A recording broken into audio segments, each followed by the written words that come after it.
Hi, everybody. Buzz Delano here for Delano News Advance with an episode of The Buzz. I want to talk briefly today about our industry trade shows. Most of us probably know that over the past 6 months or so pretty much for all of 2026, there's a lot of things that have been happening to, for, and around our industry trade shows. Let's start the year off with ISE 2026. Great show. Growing ever since 2004 when it began. It is co-owned by CEDIA, the Trade Association, and InfoComm. Great show, solid show. Global markets, residential, commercial, professional, digital signage, just keeps growing. Great show. It's in Barcelona. If you haven't attended, I really recommend that you do. And of course, there's plenty to do and see in Barcelona. After ISE, we came back and we got the news that Emerald Expositions, who have owned the CEDIA trade show for about 10 years, having bought it from the association in, I believe, 2016, perhaps 2017, Emerald Expositions, a public company, has been sold to Apollo Investments. And what Apollo does is they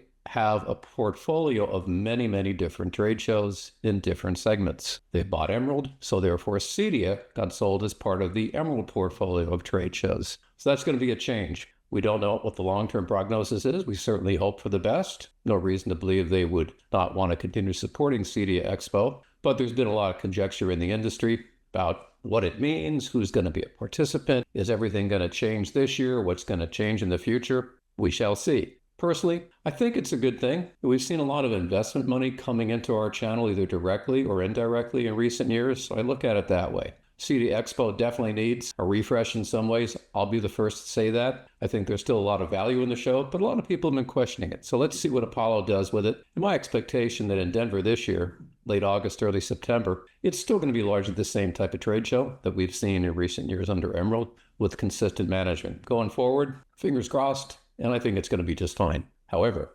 probably the bigger news, and news that really is more directly impactful on our community in the residential space, the CEDIA space, if you will, is the fact that in the springtime, I think it was back in April, Lightapalooza, who most of us know, has been a really good conference and show for a number of years, focused on lighting, design, solutions, applications, and products that are related to lighting, power management, things like that, and a few more. That has been sold to InfoComm. And Lightapalooza will co-locate with InfoComm as of 2027. So that was a big piece of news for the industry, again, causing a lot of questions and bringing residential through lighting right alongside InfoComm in the same facilities as a co-location. And my understanding is it'll follow InfoComm each year, as InfoComm typically, ping-pongs back across the country, 1 year Vegas, 1 year in Orlando. Shortly thereafter, even more news came out that buying groups HTSA and ProSource collaborated, to some degree, my understanding, also along with Lightapalooza and InfoComm, to create a new residential integrator show called Reside. And now what's going to happen is not only will Lightapalooza, but Reside will also co-locate with InfoComm. So now the marketing of InfoComm 2027 is being marketed as one badge, 3 shows. I suppose that's really efficient for a lot of people. Certainly manufacturers who serve the commercial and the residential market really strongly, they look at it as a positive.